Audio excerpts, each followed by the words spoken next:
Welcome to Gen Z Matters, where we bring our perspectives to the world. Today, for our second episode, I am thrilled to be joining Abba from Address Teen Stress. Hi, Abba, how are you doing? I'm good. How are you? I'm doing great. So, would you mind telling me a little bit about what your organization is and what you guys do for that organization? Yeah, of course. So, hi everyone. My name is Ava Shrestha. I'm from the DFW area of Texas, and I'm a rising high school senior. I'm also the co-founder of the Address Teen Stress organization. So, basically, Address Teen Stress is a mental health initiative with the goal of bringing awareness to the stress teens face, as well as mental health issues and topics. So, our overall goal is not only to start the conversation of what teens face in their day-to-day lives, but also offer resources and help them navigate through these crucial yet vulnerable years of their lives. So we've been slowly accomplishing this goal step by step through our numerous different kinds of series. So our Teen Stories Told series is where we interview teens and give them the opportunity to share their mental health stories and what they've been doing that's helped them when obstacles have arisen. We also had the chance to speak to slash interview women in pageantry such as Miss San Antonio and Miss Pennsylvania Collegiate USA to share their stories as their campaign is tied up with mental health through our series called Behind the Crown. And this showcases how they are more than just a pretty face, but they have a story that has inspired them to do what they're doing. Wow, that was really, really interesting. Thank you so much for talking about it. I think that the work you guys are doing as an organization is really, really important. Usually, it's not really talked about the amount of stress and the things that we're going through as teenagers, and some of the initiatives, such as the Teen Stories Told, are really important. So, specifically, why did you choose to get involved with mental health rather than any other cause? Basically, this actually coincidentally started at school. So there's a school club called HOSA, formerly known as the Health Occupation Students of America organization, now known as Future Health Professionals. So this was all started part of a school competition, specifically the mental health promotion competition. Mental health is something that has always been very important to me because growing up as a first generation Nepalese American, mental health wasn't really prioritized growing up because the differences as I was born in America and my parents were born as immigrants moving here to America, I was raised differently than they were. And so mental health is something that I wanted to bring awareness to. And so that's how this organization founded in July of 2022. So it's been about like a year now, and it's something that I wanted to do past the competitions.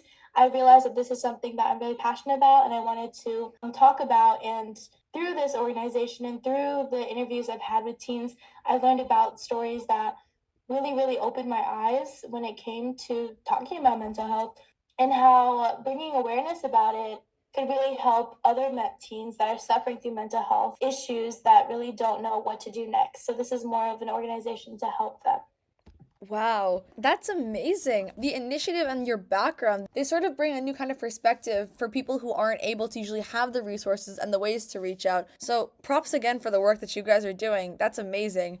So, I think that this would be like a nice way to transition into some of the mental health issues that we're facing in our society. To my knowledge, at least, and what I've experienced in my school environment, there have been a lot of stress inducing factors that lead to the mental health of students, at least in our generation, deteriorating. So, what are some of these mental health issues that are being caused by stress? So for sure, when we talk about specifically school, like you were saying, something that's very, very prevalent regarding high schoolers would be the academic pressure that we have, especially in the Asian community. It's usually like very highlighted and targeted, but through America and through the world, high schoolers have known to be piloting AP classes and trying to get the highest grades to get the best GPA to become valedictorian or salutatorian, top 10 in their class. A lot of us are really pressurized with trying to balance that academic and social life because that's something that's very, very important that, as young adults, we're starting to learn how to do, but also, we get burned out really easily and we think, hey, I have to prioritize this over that, or I can't spend time with my friends, or I might get a B or instead of an A on a test. So the academic pressure that is usually on us is really, really big and is a really big stressor among teens.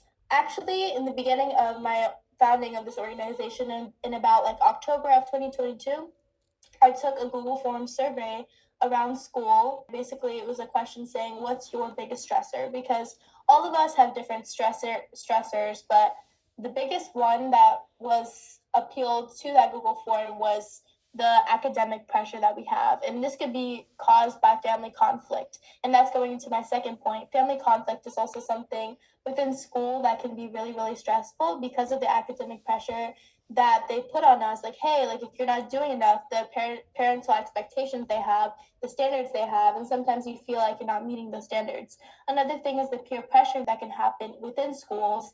Everyone feeling like, oh, if I don't do this, then I'm not going to fit in and I'm just going to be by myself. This develops anxiety, self esteem issues among teenagers, and can also result into bullying, which is, whether it's in person or online, is something that significantly can impact teenagers' mental health, leading also to stress and anxiety. So, when it's talking about school stressors, definitely academic pressures, peer pressurement, bullying, family conflict are really, really big key stressor that happens for high schoolers typically. Those are all great points that you brought up. Another thing that I'd like to mention with the school stressors is how sometimes it can be like the reverse. Sometimes family things or conflicts or issues that are happening within the home can kind of bleed into that school life. And this is another one of the stresses I think that some students face, at least from what I've seen, is that some students who are having their own family conflicts within school, they're feeling more anxious, more worried. They aren't focusing as much. And there are all these other kinds of problems that need to be like addressed first. And sometimes certain faculty and teachers can sort of overlook these issues and kind of sum it up to the student being more lackadaisical or not really interested in the subject, whereas they have other kinds of commitments or problems that are happening that they're not able to like properly address or even communicate to like a higher level. So that's another stressor that I think was like important to highlight. And then also, like the academic pressure, I think it's really seen a lot in different kinds of communities, especially whether when you're in a high achieving community or a high achieving school. So I attend a school where there's a lot of students who have the drive to be successful and be the best and be the number one.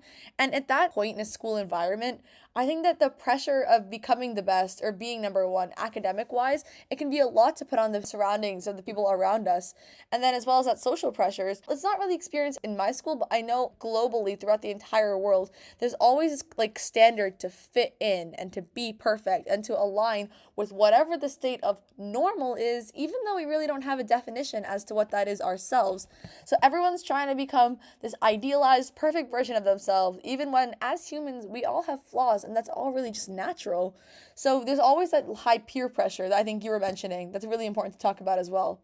Yes, I definitely agree. Those are very like really good key points, especially like the reverse part as well, and how like our school lives can be affected by what's going on personally.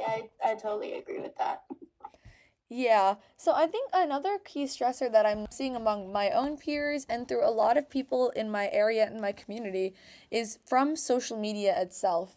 So, social media, at least, it's sort of a glamorized version of our own lives. Even though there are a lot of people nowadays trying to make it seem that social media isn't everything exactly what it seems and that is just human beings, people on social media, the second you have access to social media, you're able to see more of the in-depth parts of like a person's life or whatever they're doing at that exact moment. And that can also lead to some people feeling lonely or left out when a group of friends can post something and you weren't invited. Or let's say if people were posting their dream expectations and their goals, yes, we're achieving these things. And if you're that's just what your entire feed is, sometimes that can make a person also feel more down and dejected rather than feeling optimistic and happy all the time. So I think social media is another one of the key stress factors that plays into our generation's mental health. Yes, I totally agree with that. And especially during the summertime, like especially for those teens that don't really have anywhere to go or anything to do, whether it's financial reasons or if it's just, parents can't take the day off. And then when we're seeing like all of our friends going to like Europe or going to California and having the time of their lives, it really does make us feel like, oh, I'm not living my best life. And it makes us feel isolated. It makes us kind of sad for ourselves. Another thing on top of that regarding social media stressors is like body image issues, especially among like teenage girls. I would say there's unrealistic societal standards of beauty coupled with the influence of media and social media that can contribute to low self esteem and stress. especially like those late nights when, girls are feeling insecure about their bodies because they see like Instagram models that have these amazing like bodies of like small waists and curves that they dream of, and then this can result into getting an eating disorder because they're trying to fit that vision, because whether they're getting like fat shamed or society's just looking down upon them, they become insecure, develop eating disorders such as anorexia or bulimia or binge eating disorders, which can just be very unhealthy for a teenage girl growing up. And it could just really pressure them, distort them from their body image, have a desire of controlling themselves. It will be harmful eating and potentially can be life threatening consequences. This can also, instead of an eating disorder, this can also fall back into substance abuse as well. Many teenagers turn to alcohol and drugs when things don't go their way, or if there's a certain thing that they're like craving. It's a way for them to cope with their stress. Also, on top of that, with the peer pressure, emotional difficulties, social media is just something that can cause a lot of negative things, such as body image issues, substance abuse, and eating disorders. Yeah, I'm actually really glad that you brought up the body image issues part because that's another huge thing that I think that our generation specifically is going through a lot more. Even through the test of time, I think the body image standard within women has just been changing. In the 1920s, you have the idea of being like paper thin, kind of like that model like where it's just there's no curves, it's just very flat. And then later on when you come to like the 50s and the 60s, you still want that hourglass body shape. And so it's constantly changing. And I think it is another really important message to put out that your body isn't determined by the current standard, since the standard is always changing. And your mental health, you shouldn't, as much as it is hard to do so, you shouldn't try and let your mental health be affected by these standards because they are constantly changing in the first place. So I think that's another really great point that you brought up with social media and regarding that kind of aspect of our lives. So I think that it's also really interesting to to note that sometimes that these buildups of stress can lead into other kinds of complications that can affect our lives. So I think you're the more qualified person to talk about that since I haven't necessarily gone as much in depth with an organization such as your own. So would you want to talk about how these buildups of stress can lead to other kinds of ideas and other kinds of complications within a person? Yeah, of course. So when it comes to stress, whether it's school stress or it's social media stress or, anything else stress, it usually takes a big toll on our mental health. And that being said, also our physical health. It can drain our energy. It can make us more anxious. It can make us more tired. But we have to realize that like stress is just something that happens. It's something no matter how old you are, if you're in your 40s or if you're in your teenage years, stress is just something that happens, but over time it just changes like what kind of stress you have. We just have to make sure to prioritize ourselves before others, because our body is our temple, like we were talking about before, with the body image issues. No matter what kind of stress you have, it will take a toll on yourself, which can really, really impact your day-to-day life and quality of life as well. I think a lot of us use the factor that our friends have stress issues just like us, but we try helping our friends instead of us as a distraction. That's something that's really common within teenagers as well, because helping others can distract you from your own issues. But I think it's really important that we prioritize ourselves and make sure to prioritize kind of like a self care routine, making sure we have enough sleep at night and eating a balanced diet, exercising regularly, making time for our hobbies and passions, and trying to learn how to time manage. As I said before, I mean, although we have school and we have, extracurriculars, volunteering, homework, studying, we also have to make time for ourselves. Occasionally, maybe once every 2 weeks, taking ourselves out to lunch and stuff like that. Small things that can make us happy can really go a long way. And especially that buildup of stress that can make us, very anxious and tired. It's important that we take a step back from everything that's going on in life sometimes and just be there for ourselves, because our body and our mental health and you are in control of yourself. So I think encouraging that is something that will really, really help when it's really tough. Yeah, those were all really amazing points, especially at the end where you were talking about the ways that we can help alleviate some of that stress that we're facing and going through. I think that another thing that's also important to note is that to the listeners and whoever is watching this episode, that the feelings that you are having, that they're okay, and those feelings are completely normal and regular to have. It's just important that when you're feeling stressed, we do find another way to sort of remove that kind of pain and that burden off your shoulders. So, aside from self care, I think another one, if you do have that resource, is to talk to someone that you trust or to talk to a professional because they'll have the knowledge and the expertise to empathize with what you're going through. So, that could either be talking to a therapist or talking to a close friend or a loved one. And then another one that I wanted to bring up was specifically related to exercise or meditation or yoga or just something physical that can help release some of the stress that you're going through. So specifically with exercise, exercise is chemically and anatomically inducing to help release dopamine and other like positive chemicals that can help bring you some joy when you're doing it, even though it might be difficult or hard.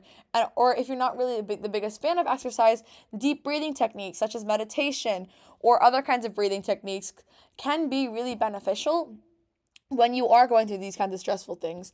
But the most important thing, I think, is to find something that works for you because every person's form of self care is going to be different. And you don't need to follow the glamorized version in social media saying, I did 20,000 things in a workout. I was super productive. I'm amazing today. No, it's okay if you just have a slow day. It's okay if you just listen to music and you stay in bed all day. As long as you have a way to relax and recharge and come back the next day where you're able to become more productive and just make every day better than the last one, even though better may not be being more productive. Better can also be a rest day. I think that's another really important thing to note. So, would you have any other things that you would like to add about stress relieving things, Abha? I just wanted to say, like, I completely agree with what you're saying, and I think it's really important that teenagers know, and especially in social media and YouTube and TikTok, we see like these really big influencers kind of with these huge like titles saying like, "Oh, I'm gonna eat like 1,000 calories a day. I'm going to be super productive and do 1,000 things." Like, we know sometimes it's hard to get out of bed. As long as you do something like one thing or two things a day that is productive or something that can help your mental health, and I think in despite of everything, you're doing good. Small progress is better than no progress. And definitely reaching out to therapists, with my share of interviewing them, I've learned the experience that they've had with clients and things like that. And if you need like a resource, our Address Teen Stress website has a whole page of resources, from national crisis hotlines to suicide links to bullying and eating disorders. And we also have a bunch of therapists that we've interviewed that we like to recommend to our audience as well. So make sure to always take advantage of the internet, take advantage of websites and organizations such as Address Teen Stress in order to help yourself, in order to have a better quality of life. Yeah, that was a great way to close it out. So, thank you everyone for listening. Thank you, Abha, for being here today. So, as we close out, I just want to say make sure that you follow Address Teen Stress across all social media platforms. They are an amazing organization with a great initiative and goal in mind, and it would be amazing if you can help that out. Additionally, you should follow Gen Z Matters on Instagram and subscribe to us on YouTube in order to stay tuned whenever the next episode comes out. Thank you everyone for listening and have a great day.